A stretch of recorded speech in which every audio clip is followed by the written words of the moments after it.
Hey, it's Doug Cunnington. Welcome to Unit 2. This is the first lesson and you will learn about analyzing the competition. From Unit 1, you know that selecting a great set of keywords is super important for your success. The keywords lay the foundation for the whole entire project.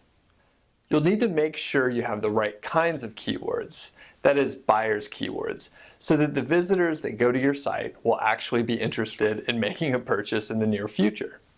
So if you haven't finished the brainstorming and worksheets from Unit 1, stop here and go back to complete the worksheets. The quality of the keywords so far is based on their individual metrics. We haven't even looked at the other huge factor, the elephant in the room, the competition. There's an art to analyzing the first page competition. The Google algorithm is a mystery and it's a moving target since the algorithm is updated very often. Some people even say it's updated daily. There are a few things that we can count on that will definitely have an impact on the rankings. Now I know there are something like 200 factors or so that figure into the search algorithm, but only a handful of them really move the needle. We're going to focus on those and just those. You'll go crazy if you try and optimize for all 200 ranking factors. Here's what we'll cover in this unit. 2 important SEO factors, the page title and backlinks, the definition of page and domain authority, the meta description, useful tools for competition analysis like the Mozbar, Majestic SEO, and Ahrefs, and what you need to do with all that data to actually analyze the competition. First is the page title. This is the text that appears first in the SERPs. It also appears at the top of the browser window and it's normally the headline of the web page. It obviously tells the visitor what the web page is about and it holds quite a bit of weight in the rankings. Be sure to use appropriate titles that target your keywords. It's better to be natural in the title than to use some unusual wording just to use the keyword phrase. For example, find the best motorcycle helmet would be a good choice, but this wouldn't be a good choice. Another example for a bad choice is best motorcycle helmet Bluetooth. That's not a really good title choice. Do you see the difference there? It's good to see the first page of results with some websites that don't have the keywords in the title or if they're not in the right order. That indicates that the webmaster is not targeting that keyword as effectively as he or she could. Up next is the number of backlinks. You can consider backlinks like a vote of popularity. A backlink means that another website deemed your website worthy of a link. Some backlinks are more valuable than others. Here's an analogy.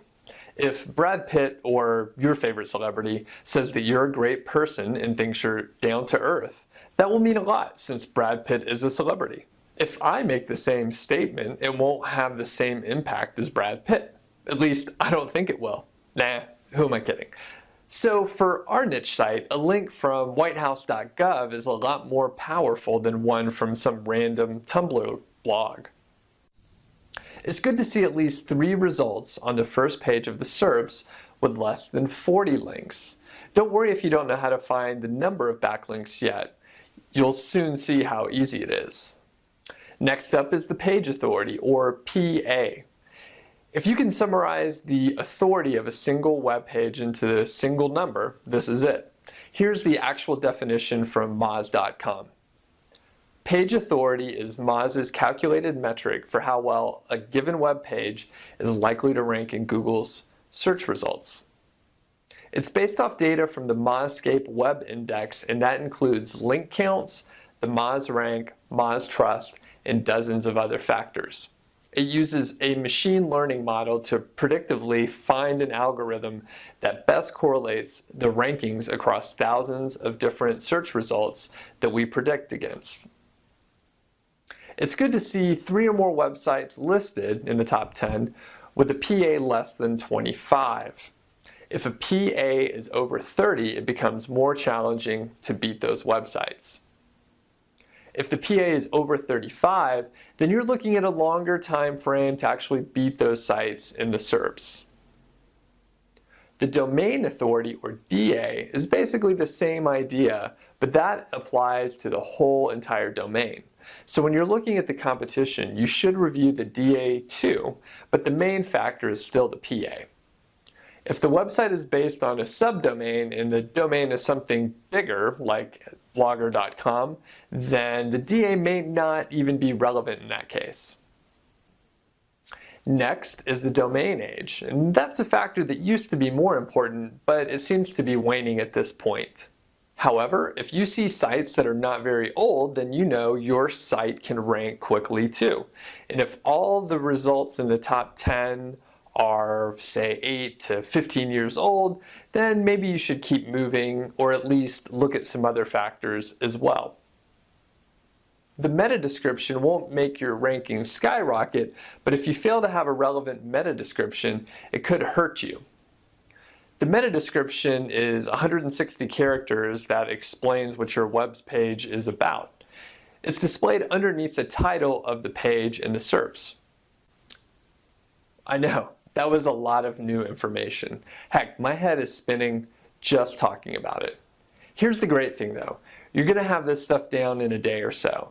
If you spend a little time playing with the tools that I'm going to show you in the next lesson, then it's just going to be second nature.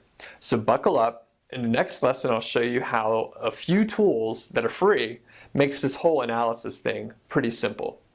You'll develop an intuition that comes with experience, so don't sweat it if you don't remember everything we've covered. So we'll see you in lesson 2.